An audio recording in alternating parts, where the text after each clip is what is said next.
He's perhaps best known as the guy who shouldered the unenviable task of pitching the dreaded HST. But Colin Hansen wore a lot of hats during his 17 years in the provincial legislature, serving in senior cabinet positions and even wearing the title of Deputy Premier. He left politics in 2013 and is now the CEO of Advantage BC, a non-profit society with a mandate to promote BC as an investment destination.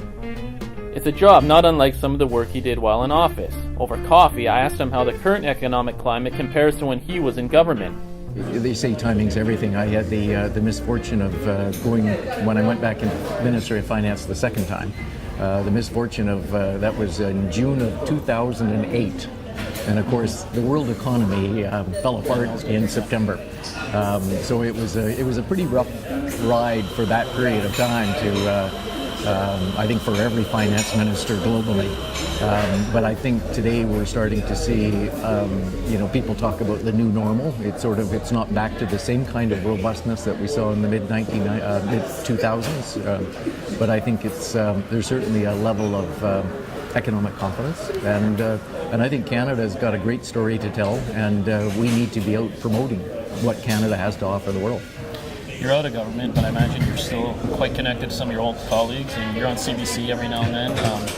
Has the perspective changed now that you're out of government in terms of how you look at things and define them?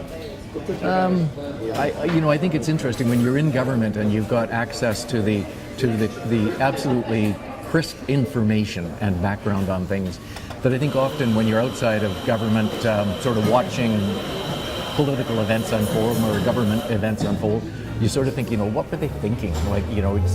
But when you're there and you actually understand the process that led to decisions, I guess to a certain extent I missed some of that, being engaged in those cutting edge conversations.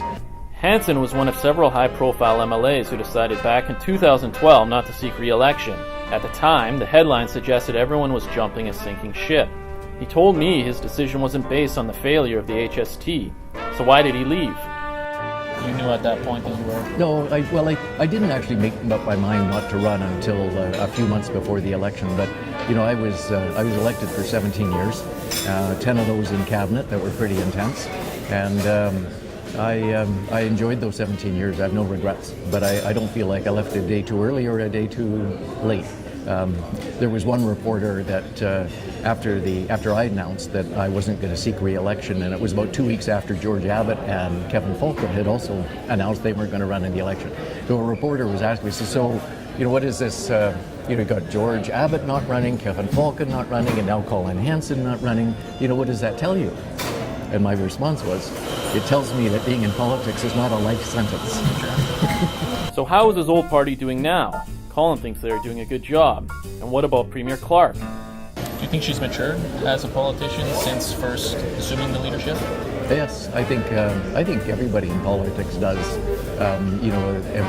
Over time, you get a little wiser and a little bit more able to anticipate how public might react to certain decisions.